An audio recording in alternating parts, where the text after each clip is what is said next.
warahmatullahi wabarakatuh. Alhamdulillah telur Al-Fiktor pada malam hari ini, pada malam Jumat tanggal 9 bulan Januari 2026. Saya Barit Keramwardana akan menemani Anda dalam program Sangune Turu. Pada kesempatan ini kita akan menyimak dan mengaji kepada guru kita Bapak Ustadz Subiono. Beliau merupakan narasumber kajian Sirah Nabawiyah di beberapa masjid Surabaya dan sekitarnya.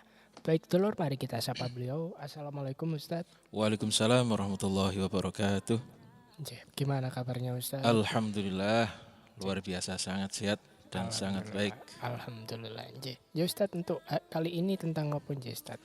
Untuk kali ini kita akan melanjutkan kisah yang sudah kita bahas pada pertemuan 2 Jumat yang lalu ya, yaitu rumah tangga Nabi dengan Sayyidatina Khadijah.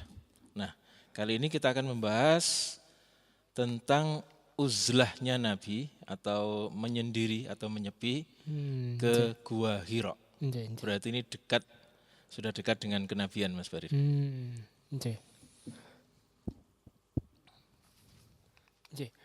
Baik dulur, mari kita simak kajian pada malam hari ini. Monggo Ustadz dipersilahkan. Baik, Assalamualaikum warahmatullahi wabarakatuh. Waalaikumsalam warahmatullahi wabarakatuh. Dulur El-Fiktor dimanapun Anda berada, selamat menyimak siaran ini. Semoga kita bisa mengambil manfaat dari apa yang saya sampaikan, termasuk saya pribadi. Baik, pada malam hari ini kita akan membahas tentang uzlahnya Nabi ke Gua Hira. Tetapi akan saya sampaikan sedikit akhir kisah dari 2 pertemuan yang lalu, yaitu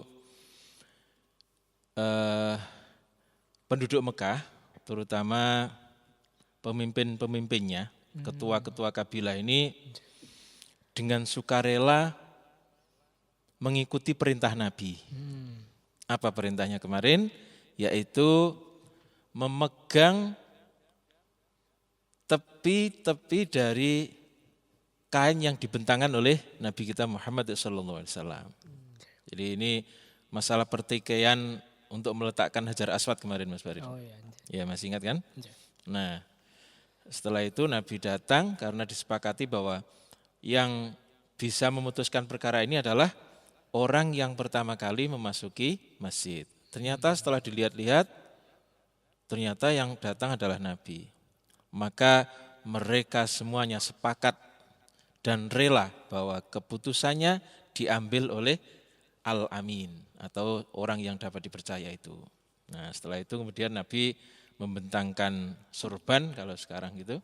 Lalu setiap pemimpin dari suku atau ketua suku, mereka saling memegang tepi daripada atau pucuk daripada kain tersebut. Lalu Nabi mengambil Hajar Aswad itu, kemudian mereka bersama-sama menuju ke tempat Hajar Aswad yang sebelum terkena banjir. Nah, setelah semuanya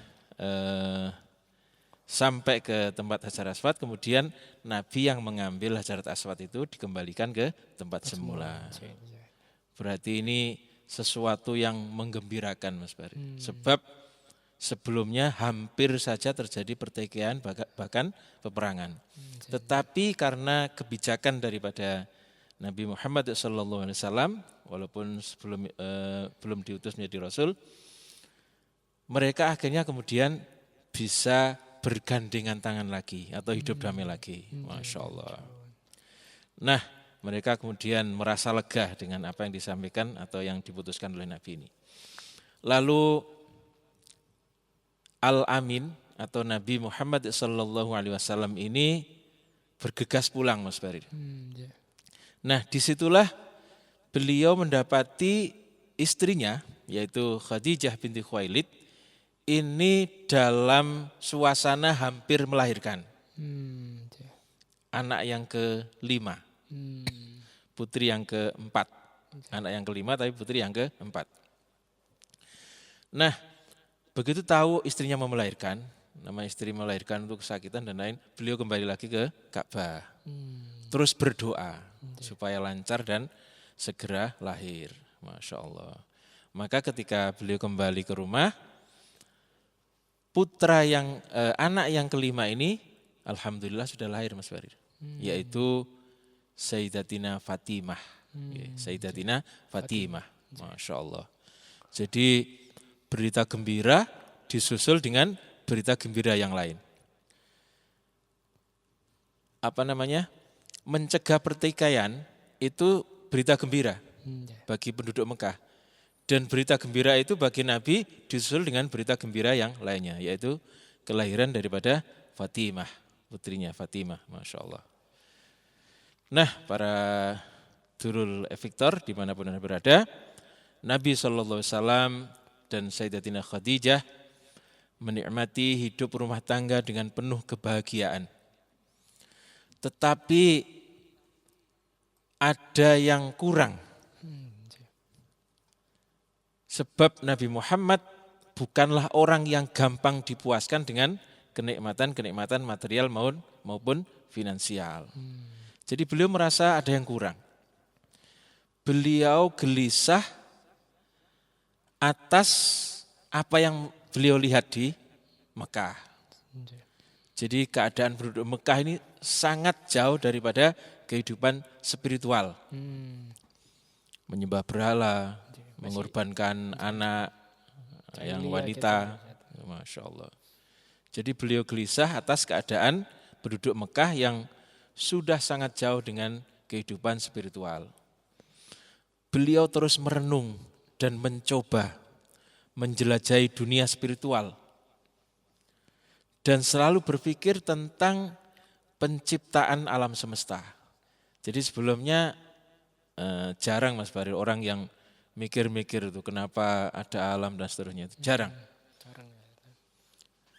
Kalau di masanya Waraqah bin Nawfal itu ada 4 orang yang berusaha untuk mikir-mikir tapi belum berhasil. Yaitu ingin mencari agama yang lurus. Agama yang dulu pernah dibawa oleh Ibrahim tetapi belum berhasil. Nah, Nabi ini juga berpikir itu. Bagaimana penduduk Mekah ini kok bisa menyembah berhala dan lain-lain. Perbuatan-perbuatan syirik itu. Masya Allah. Akhirnya kemudian beliau meminta izin kepada istrinya untuk menyendiri. Untuk merenung. Dan untuk memperhatikan keagungan dari Tuhan yang Maha Kuasa. Serta keindahan ciptaannya, sekaligus ingin menjauhi perbuatan syirik dan gaya hidup primitif yang sudah menyebar luas di Mekah. Jadi itulah alasan Nabi kenapa kemudian beliau uzlah ke Gua Hira. Beliau memilih Gua Hira sebagai tempat untuk menyendiri karena di situ tempatnya merenung. Iya, merenung. Jadi butuh tempat yang sunyi. Bahkan beliau tidur di sana Mas Bari sendirian itu. Masya Allah. Jadi pada saat itu masih netral, belum ada condong ke suatu agama apa-apa, masih belum ada pencarian. Masih pencarian. Dan sebelumnya sudah pernah ada orang yang mencari itu. Ya, salah satunya adalah Waraqah bin Nawfal. Masih belum ada agama. Jadi agama yang dibawa Nabi Ibrahim itu kayaknya itu jejak-jejaknya itu sulit dicari. Gitu. Sudah ketutup dengan ajaran-ajaran yang baru, yang ajaran-ajaran orang penduduk Mekah itu. Gitu. Masya Allah. Nah, bagaimana tanggapan daripada Khadijah? Khadijah ini tidak terkejut Mas Baru, sebab beliau ini sudah mempelajari akhlak Nabi sebelum memutuskan untuk menikah dengannya. Percaya. Jadi Khadijah ini sudah paham bagaimana sifat-sifat Nabi. Lalu Khadijah ini juga tahu bahwa Nabi itu tidak pernah menyembah berhala. Mulai dari kecil. Jadi suaminya ini juga tidak menyembah berhala dan bahkan membenci penyembahan berhala sekaligus berkorban untuk berhala. Salah satunya adalah dari kisah atau cerita yang disampaikan oleh Barokah bin Sa'labah. Barokah bin Sa'labah itu nanti terkenal dengan julukan Ummu Aiman karena mempunyai anak yang namanya Aiman. Barokah bin Sa'labah. Jadi Barokah bin Sa'labah ini cerita bahwa Nah, saya pertegas kembali siapa Ummu Aiman. Ummu Aiman itu adalah orang yang merawat Nabi sejak kecil, Mas Farid.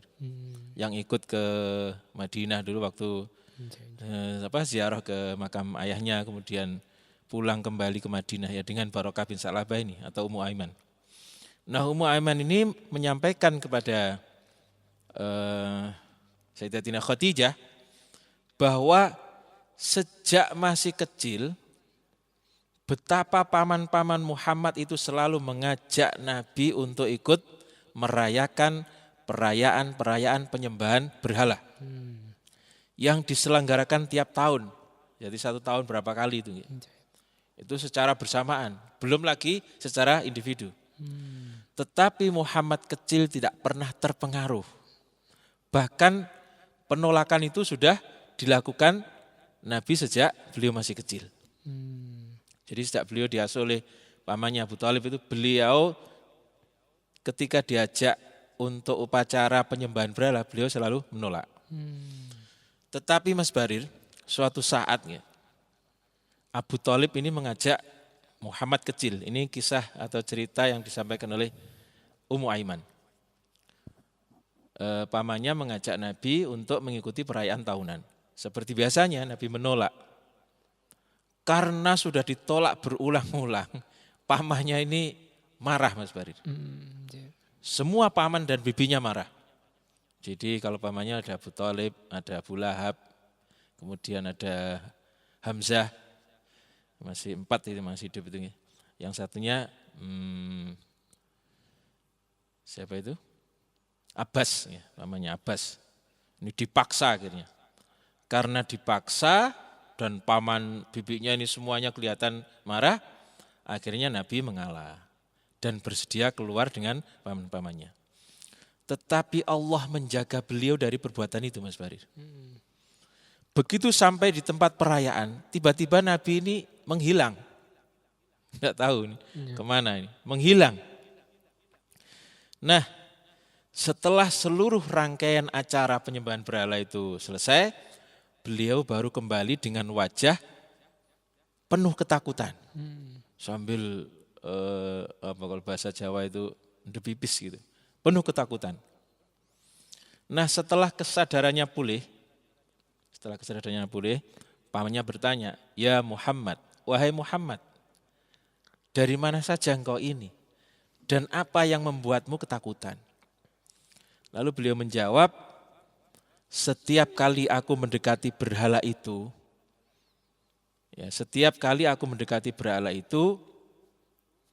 tampak di hadapanku sesosok lelaki yang bertubuh besar, tinggi, berkulit putih, kemudian berteriak, 'Menjauhlah Muhammad, jangan engkau sentuh itu.' Menjauhlah Muhammad, jangan engkau sentuh itu." Masya Allah. Ini adalah bentuk penjagaan Allah kepada calon nabinya. Lalu Sayyidina Ali juga pernah menceritakan, Mas Barir. Suatu saat ada seorang sahabat yang bertanya kepada Nabi, "Wahai Rasulullah, pernahkah engkau menyembah berhala?" Ini untuk menegaskan, sebab tidak semua orang tahu kisah masa kecil Nabi. "Pernahkah engkau menyembah berhala?" Maka jawab Nabi, "Tidak." Lalu sahabat ini bertanya kembali, "Pernahkah engkau meminum khamr?" Nabi kembali menjawab, "Tidak. Bahkan sebelum aku tahu apa itu Al-Quran dan apa itu iman, aku sudah terlebih dahulu tahu bahwa apa yang mereka lakukan itu adalah kekafiran atau kekufuran, yaitu menyembah berhala, kemudian minum khamr, membunuh anak-anak wanita dan lain-lain. Itu merupakan sebuah tindakan kekafiran atau kekufuran. Itu Nabi sudah merasakan, sudah bisa merasakan. Sebab memang untuk mengetahui ini benar apa salah itu tidak begitu perlu dalil, Mas Barir. Akal kita sudah mampu. Ya kan? Untuk menyatakan bahwa mencuri itu jelek, apakah kita butuh dalil? Tidak butuh. Rasional saja. Yes, pakai rasional, pakai akal sudah cukup. Masya Allah. Jadi Nabi ingin menyendiri, merenung sekaligus menghindar dari gaya hidup hedon. hedonisme dan kesyirikan yang sudah menyebar di seluruh penjuru Mekah itu. Dan Gua Hira menjadi pilihannya. Sebab tempatnya di tengah padang pasir yang tenang, hening, apalagi malam. Apalagi malam. Jadi saat malam itulah saat merenung yang paling bagus. Jadi beliau berusaha untuk mencerna, merenung, dan berpikir tentang alam semesta. Kalau ada alam ini pasti ada yang mencipta. Yang jelas yang mencipta bukan berhala-berhala itu kan gitu. Nah, penduduk Mekah itu Mas Bari sudah kenal Allah sebenarnya. Tetapi mereka menyembah berhala karena pengetahuan mereka tidak sampai kepada Allah. Jadi mereka beranggapan begini Mas Bari, Allah itu Tuhan. Okay. Tetapi untuk mengurusi alam yang sebesar ini, masa bisa sendirian? Itu mereka berpendapat seperti itu. Jadi butuh kayak menteri-menteri. Betul, butuh pembantu. Dan dianggaplah berhala-berhala itu sebagai pembantu yang nanti akan menyampaikan ke Allah. Mereka sudah kenal Allah, kalau bersumpah ya wallahi. Kalau mereka mengatakan, sering dikatakan begini, bismikallahumma, sering itu. Wallahi itu sering mereka bersumpah demi Allah itu. Tetapi mereka tidak punya pengetahuan bagaimana sampai kepada Allah. Sehingga perlu Tuhan-Tuhan yang nantinya bisa diajak ngomong kemudian menyampaikan kepada Allah. Nah, itu paham ya? Paham. Sehingga orang-orang Mekah itu yang paling terkenal disebut dengan orang musyrik. Menyekutukan Allah. Bukan orang kafir tapi orang musyrik. Ya walaupun musyrik itu juga kafir. Tetapi yang terkenal adalah musyrik. Masya Allah. Nah, apa yang dilakukan sang suami ini mengingatkan Khadijah dengan pengalaman dari sepupunya, yaitu Waraqah bin Naufal. Jadi Waraqah bin Naufal ini bersama dengan 3 orang sahabatnya, ini pernah mencoba menghindar dari tradisi-tradisi penyembahan berhala dan berusaha untuk mencari tahu ajaran agama Ibrahim yang lurus itu. Hanifiyah namanya. Jadi dulu dikenal dengan ajaran agama yang hanif, yang lurus. Tetapi belum berhasil. Jadi tidak mampu untuk mencari jejak-jejaknya. Sebab saat itu kitab orang Yahudi juga sudah dirubah-rubah. Kitab orang Kristen juga dirubah-rubah. Sehingga sulit untuk mencari ajaran Nabi Ibrahim yang lurus itu. Masya Allah. Jadi memang benar-benar butuh wahyu Mas Baru untuk memperbarui. Masya Allah. Nah, Khadijah juga teringat dengan cerita Maisarah tentang ramalan kenabian. Jadi Maisarah pada waktu diajak berdagang itu kan disuruh menemani Nabi. Itu ada hal-hal yang aneh yang kemudian diceritakan kepada Khadijah. Maka ingatan itu kemudian dikaitkan Khadijah untuk memahami apa yang dilakukan oleh suaminya. Jadi beliau berpikir, mungkinkah keputusan sang suami merupakan bentuk dari persiapan urusan yang besar itu, yaitu urusan langit, urusan risalah langit. Jadi keputusan untuk beruzlah itu mungkin salah satu daripada rentetan peristiwa yang luar biasa, yaitu risalah kenabian. Nah, pikiran-pikiran itulah yang membuat Khadijah ini bisa memahami dan mendukung apa yang dilakukan oleh Nabi Muhammad SAW. Jadi niat baik suaminya itu kemudian didukung sepenuhnya. Walaupun harus mengesampingkan keinginannya untuk selalu ditemani sang suami. Jadi itu semuanya ditepis. Sebab Khadijah ini kan wanita yang sudah dewasa Mas Barir. Sudah matang ya dalam berpikir. Jadi mampu berpikir panjang. Mungkin ini yang lebih bermanfaat bagi kehidupan yang akan mendatang. Masya Allah. Jadi tidak larut dengan perasaannya sendiri. Aku pengennya bendina ditunggoi, kok ditinggal.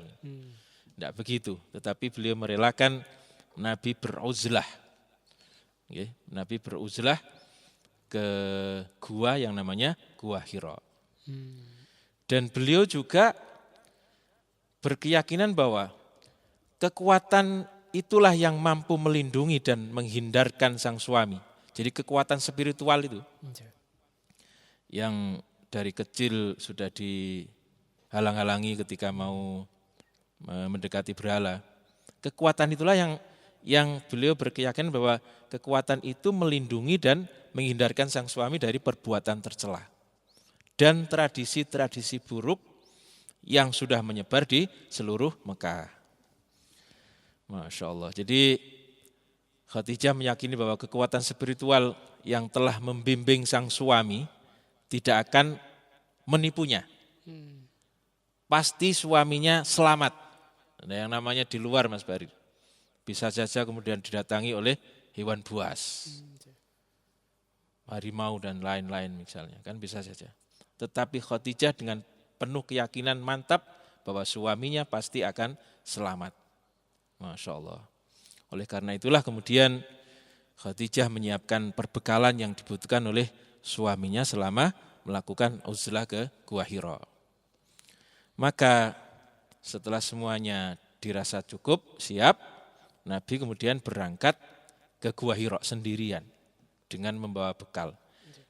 Nanti kesehariannya nanti dikirim, Mas Bari. Dikirim makanan dan seterusnya.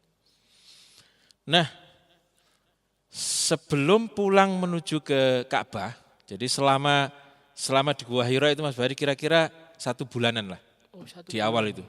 1 bulan. Bayangkan itu ya. Hidup sendirian 1 bulan. Masya Allah. Meninggalkan istri. Nah, setelah 1 bulan beliau pulang ke Mekah.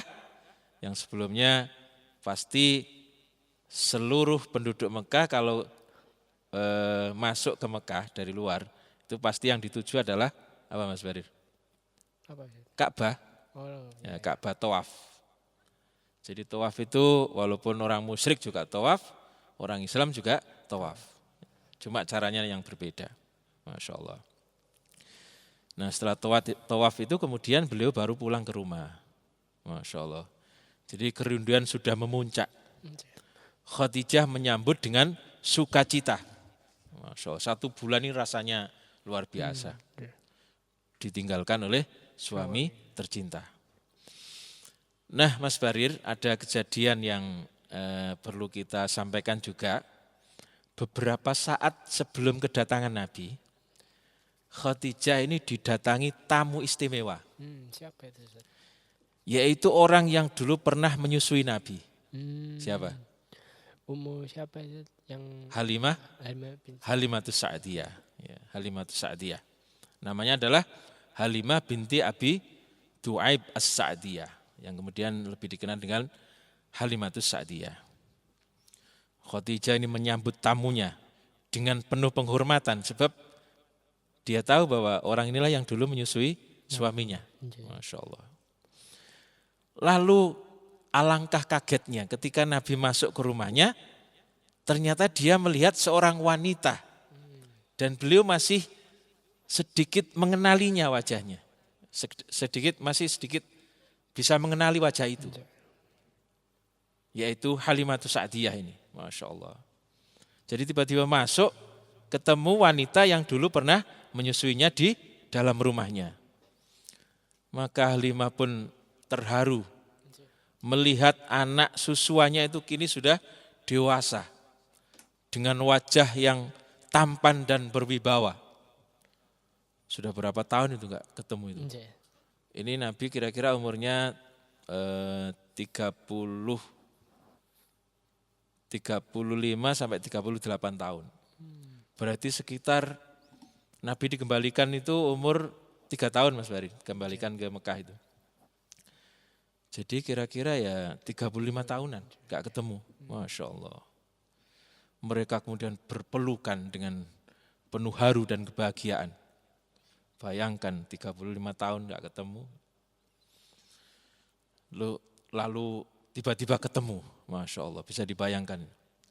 Lalu kemudian mereka saling bercerita panjang lebar mengenai kenangan di masa lalu ketika Nabi Muhammad masih kecil berada di kampung Bani Sa'id. Nah, Durul Victor, selama tinggal di rumah Khadijah itu Halimah menjadi tamu kehormatan, dihormati oleh keluarga Nabi. Lalu Halimah ini bercerita tentang desanya yang dilanda kemarau panjang. Tanaman-tanaman rusak, hewan-hewan ternak mati. Masya Allah. Nah, mendengar penuturan Halimah itu, Nabi dan Khadijah turut hanyut dalam kesedihan. Oleh karena itu kemudian ketika Halimah ini sudah berpamitan, jadi malamnya berpamitan, besok mau kembali, maka mereka memberikan hadiah yang besar kepada Halimatus Sa'diyah, yaitu 1 ekor onta dan 40 kambing. Jadi kalau ontanya harga 30, kemudian kambingnya harga 3 jutaan itu Mas Barir. Saya hitung itu kira-kira 150 juta. Nah, Masya Allah. Jadi 150 juta dihadiahkan untuk ibu susuannya. Yang di desanya ada musibah, yaitu kemarau panjang. Dari tanaman-tanaman rusak, kemudian hewan-hewan juga mati. Masya Allah, ini adalah sesuatu yang luar biasa yang diberikan kepada ibu susuan daripada Nabi Muhammad SAW. Nah, Nabi dan Halimah Sa'diyah ini akan bertemu lagi nanti ketika Nabi membawa 10.000 pasukan untuk menaklukkan Mekah, Mas Barir. Jadi berarti Nabi bertemu dengan Halimah ini 2 kali, yaitu ketika sebelum kenabian dan ketika sudah menjadi Nabi. Jadi pertemuan yang kedua itu terjadi sebelum Fathu Mekah, yaitu 10.000 pasukan datang ke Mekah untuk menaklukkan Mekah. Dalam perjalanan itulah beliau dihadang oleh seorang wanita yang sudah tua. Jadi perkiraan umurnya itu 90 tahun ke atas, Mas Barir. Pandangannya sudah agak kabur. Lalu orang tua ini menudingkan tongkatnya kepada Nabi. Nabi kan di depan, paling depan, karena memimpin pasukan. Dan dengan suara serak dia mengatakan, Kif anta. Kif anta, itu artinya berhenti dulu, wahai engkau. Engkau berhenti dulu. Kif, kof, wakof. Kif anta, berhenti. Masya Allah. Padahal Nabi membawa 10.000 pasukan. Akhirnya kemudian Nabi bertanya, kok ada wanita yang tiba-tiba menghentikan pasukannya. Kenapa engkau menghalangiku, wahai ibu? Sambil penuh rasa heran. Lalu wanita ini kemudian lagi-lagi menunjukkan tongkatnya. Tongkatnya ditunjukkan begini. Dan mengatakan, Anta Muhammadun al-Qursi, katanya. Apakah engkau Muhammad dari Quraisy? Masya Allah, ini pertanyaan daripada ibu tadi, yaitu Halimah itu. Masya Allah. Kemudian Nabi mengatakan, benar wahai ibu, saya Muhammad al-Qursi. Anda siapa? Jadi Nabi waktu di Bani Sa'id itu dipanggil Muhammad al-Qursi, Mas Barid. Muhammad al-Qursi. Kalau anaknya, namanya siapa kemarin? Anaknya Halimah itu memanggilnya Akhi Quraisy, saudaraku dari Quraisy. Kalau ibunya Muhammad al-Qursi, Muhammad dari Quraisy. Masya Allah. Benar wahai ibu, saya adalah Muhammad al-Qursi. Anda siapa? Lalu orang tua ini menjawab, Ana Halimatus Sa'diyah. Masya Allah. Sudah berapa lama tadi tidak ketemu Mas Barir? Kalau dihitung dari yang pertama kira-kira 57 tahunan. Tapi kalau dihitung dari pertemuan terakhir berarti sekitar 25 tahun. Masya Allah. Jadi wajahnya sudah keriput berubah. Sehingga Nabi sudah tidak mengenali. Tetapi Halimatus Sa'diyah ini masih bisa mengenali Nabi. Sebab memang ada sesuatu yang khas di wajah Nabi itu. Sehingga Halimatus Sa'diyah bisa mengenali. Masya Allah. Begitu mendengar ana Halimatus Sa'diyah, Nabi langsung loncat dari onta Mas Barir. Kemudian memeluknya dengan pelukan yang sangat erat sambil mengatakan ummi, ummi, ummi, ibuku, ibuku, ibuku. Maka 10.000 pasukan itu kemudian berhenti total. Sebab sang panglima kemudian turun dari ontanya. Mereka semuanya turun dari kendaraannya masing-masing. Masya Allah. Lalu Nabi menggelar sorbannya.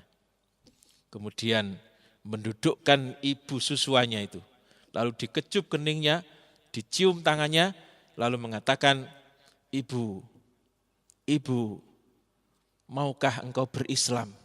Maukah engkau mengucapkan kalimat syahadat sehingga aku nanti bisa menolongmu? Ini sama dengan yang dulu pernah nanti ketika pamannya mau wafat itu juga ditawari begitu Mas Barir. Tetapi pamannya tidak mau. Nah ini Halimah ini juga ditawari begitu. Sebab sudah tidak mungkin lagi untuk belajar sholat dan lain-lain. Sehingga cukup syahadat itu. Maukah engkau bersyahadat sehingga aku bisa menolongmu kelak di akhirat. Masya Allah. Hallata taslami ya ummi. Ibuku tolonglah bersyahadat. Biar aku nanti dapat menyelamatkanmu di akhirat kelak. Maka Halimatus Sa'diyah kemudian bersyahadat. Asyhadu an la ilaha illallah wa asyhadu annaka Muhammadan abduhu wa rasuluh. Subhanallah. Ini adalah pertemuan yang sangat mengharukan. Lalu bagaimana dengan kelanjutan dari berkhalwatnya Nabi di Gua Hira akan kita bahas pada pertemuan yang akan datang.